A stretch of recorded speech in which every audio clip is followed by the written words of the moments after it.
Halo, Assalamualaikum warahmatullahi wabarakatuh. Perkenalkan, nama Ibu adalah Ibu Nabila. Ibu merupakan mahasiswi yang sedang melakukan PPL di SD Ar-Rahmat. Nah, anak-anak, bagaimana kabarnya?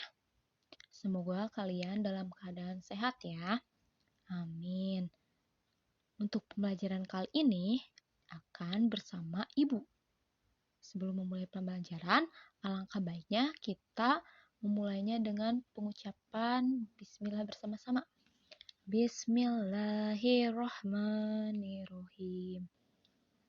Baik, kita langsung mulai saja ke pembelajaran ya. Sudah siap?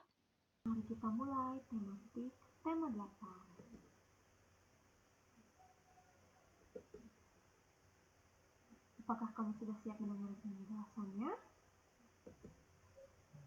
Oke, kita lanjutkan di subtema 2 pembelajaran 1 hingga 3. Nah, ini dia pemetaan kompetensi dasarnya. Ada dari bahasa Indonesia, IPA, IPS, dan PPKN. Ini bisa kalian baca untuk lebih detailnya.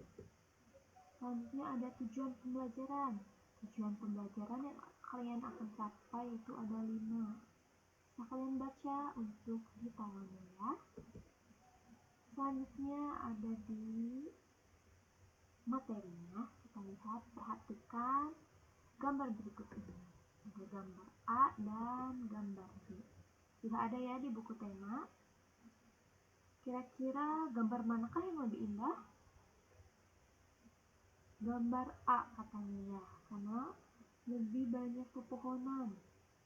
Oke, kira-kira bisa nggak ya gambar B nantinya akan menjadi seperti gambar A penuh dengan penghijauan, bisa tidak? Atau sebaliknya nanti gambar A akan kekeringan seperti di gambar B, apakah bisa atau tidak? Nah, untuk lebih jelasnya akan dibahas di subtema kali ini. Untuk itu perhatikan dengan baik-baik ya. Di pembelajaran 1 ada sebuah teks yang berjudul Siklus Air Tanah di halaman 53 hingga 55. Bisa kalian baca terlebih dahulu ya. Bisa tahu videonya. Sudah? Coba apa isi dari ceritanya? Cerita teks tersebut isinya apa? Iya, mengenai siklus air. Apalagi tentang penyerapan air. Iya, betul ya. Nah, untuk mengetahui apakah kalian baca dengan fokus atau tidak, di sini ada beberapa pertanyaan mengenai teks tersebut. Nah, di sini ada pertanyaan, apa saja sih siklus air itu? Bagaimana siklus airnya bisa terjadi? Apakah kalian tahu? Di teks tadi ada ya. Nah, ini dia jawabannya. Apakah mirip? Kita bahas ya. Siklus air yang pertama, peristiwa pertama yaitu air meninggalkan tanah ke udara menguap ya. Kemudian air turun lagi ke tanah dalam bentuk air hujan. Kemudian di peristiwa yang kedua, air yang turun ke tanah masuk dan bergerak melalui celah-celah tanah serta batuan yang menjadikan air cukup untuk dijadikan cadangan ya. Selanjutnya di peristiwa ketiga ada air cadangan akan selalu ada apabila daerah resepan air selalu tersedia. Air diserap oleh akar tumbuhan dan tersimpan dalam tanah. Bagaimana? Apakah jawaban kalian mirip? Oke, kalau gitu kita lanjutkan di pertanyaan selanjutnya nih. Di sini pertanyaan nomor 1, tuliskan proses terjadinya air. Yang tadi ya, kita tulis ulang. Oke.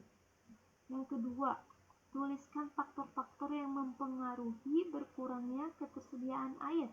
Nah, yang pertama, yaitu adanya penebangan pohon secara liar yang menyebabkan hutan menjadi gundul. Yang kedua, rusaknya hutan akibat pembakaran liar. Yang ketiga, pembangunan jalan aspal atau beton yang dapat menghalangi peresapan air. Apakah mirip dengan jawaban kalian? Kita lanjutkan. Nomor 3 ya, tuliskan kegiatan yang dapat kita lakukan untuk menjamin ketersediaan air tanah. Nih jawaban ibu yang pertama ada melakukan pelestarian pepohonan, reboisasi, menanam banyak tumbuhan. Yang kedua, tidak mencemari tanah dengan membuang sampah sembarangan. Dan yang ketiga, menjaga tumbuhan sekitar lingkungan dengan tidak merusaknya. Nanti kalau rusak, penyerapannya akan susah ya, akan terganggu. Begitupun tanahnya, nanti kalau tanahnya tercemar akan susah bagi tanah untuk menyerap air. Ini selanjutnya ada kegiatan ayo mencoba. Nah, di sini ada 2 buah wadah berisi air yang di sini tuh terisi batu bata dan di sini terisi bongkahan batu. Wadah diisi air ini kemudian didiamkan selama 1 jam. Dan di step selanjutnya apakah yang terjadi? Kita ukur kedua air tersebut dan ternyata dari hasil percobaan volume atau kedalaman air yang berisi batu bata ini lebih sedikit daripada air yang berisi bongkahan batu. Loh, kenapa ya Bu? Kenapa bisa terjadi? Karena batu bata ini terbuat dari tanah liat. Seperti tadi, tanah itu mampu menyerap air, sehingga air terserap oleh batu bata ini. Tetapi di wadah yang satunya lagi, di batu, air hanya melapisi permukaan batu saja. Nah, jika batu bata ini dihancurkan ya, airnya bakal meresap sampai dalam. Tapi kalau batu bongkahan batu dihancurkan, air tidak bisa meresap sampai dalam. Jadi, yang bongkahan batu ini merupakan siklus air tanah. Dan ini merupakan siklus air permukaan. Kita lanjutkan. Nah, di sini ada tugas. Terdapat di halaman 59. Pertanyaannya, diskusikan dengan orang tuamu kegiatan-kegiatan yang dilakukan keluargamu untuk menjamin ketersediaan air tanah. Tuliskan hasilnya dalam tabel berikut. Contohnya ya, untuk menjaga ketersediaan air dengan tidak menggunakan air secara boros, menutup keran kembali setelah digunakan. Nah, itu contohnya. Nanti kalian tuliskan apa saja yang dilakukan keluarga kalian dalam menghemat air, menghemat ketersediaan air ya. Selanjutnya pembelajaran kedua. Kita lanjutkan di pembelajaran kedua. Di sini di halaman 64 hingga 65 ada sebuah teks. Boleh kalian baca yang berjudul siklus air dan bencana kekeringan. Oke, silahkan baca terlebih dahulu ya. Sudah? Kalau sudah, Ibu tanya kira-kira apa isi dari teks tersebut? Menceritakan apa? Iya, mengenai peresapan air di atas permukaan tanah dan peresapan air di bawah permukaan tanah. Terus apa lagi yang dibahas? Mengenai kekeringan ya, ketika kemarau menjadi jarang hujan karena peresapannya sulit. Oke, untuk mengetahui apakah kalian fokus mencermati isi bacaan dalam sebuah teks, di sini ada pertanyaan. Ada 6 pertanyaan. Ayo siapkan jawabannya. Kita samakan ya jawabannya. Nah, ini dia jawabannya. Untuk pertanyaan pertama, peristiwa apa saja yang terjadi pada teks siklus air dan bencana kekeringan? Jawabannya ialah peristiwa peresapan air pada daerah permukaan dan bawah tanah. Juga peristiwa ketika musim kemarau yang menyebabkan jarang hujan. Kemudian di pertanyaan kedua, bagaimana proses siklus air menghasilkan air yang bersih? Jelaskan. Nah, ini jawabannya. Air hujan yang jatuh terserap oleh daerah bawah permukaan tanah yang tersaring oleh lapisan tanah dan akar tumbuhan. Kemudian pertanyaan selanjutnya, apa yang dimaksud dengan air tanah? Yaitu jawabannya air yang mengalir di bawah permukaan tanah. Selanjutnya di nomor 4, bagaimana perbedaan air tanah dengan air permukaan? Jawabannya, air tanah lebih jernih dan bersih daripada permukaan bisa kalian baca ya, daripada air permukaan yang mengandung lumpur dan lebih kotor. Kemudian di nomor 5, mengapa air permukaan biasanya lebih kotor dibandingkan dengan air tanah? Jelaskan. Karena air terserap di atas permukaan tanah yang tidak mengalami persaringan terlebih dahulu oleh tumbuhan. Jadi airnya lebih kotor. Selanjutnya di pertanyaan yang terakhir, apakah akibat dari musim kemarau yang panjang? Jawabannya adalah kekeringan dan jarang hujan karena kurangnya air saat penguapan ketika air di danau dan di sungai surut akibat panas yang begitu terik. Apakah mirip jawabannya dengan yang kalian? Oke, bagus. Good job. Kita lanjutkan ya. Selanjutnya pembelajaran 3, ada sebuah teks lagi nih. Judulnya jenis usaha ekonomi yang dikelola sendiri, yaitu di halaman 68 hingga 70. Silahkan kalian baca terlebih dahulu. Sudah?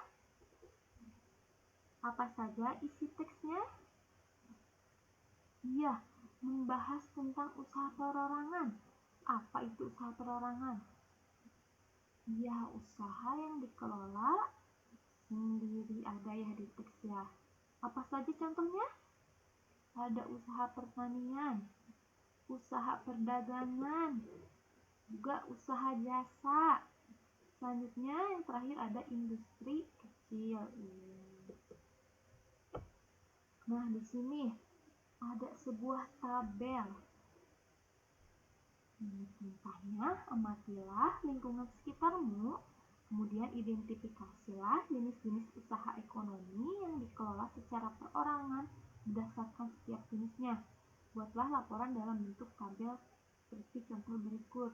Nah, kalau di daerah lingkungan sekitar ibu, pedagangan yang ada itu yaitu pedagang bakso, pedagang di warung, dan banyak. Nanti kalian lengkapi ya, sesuai dengan lingkungan di sekitar kalian. Banyaknya juga nanti kalian isi.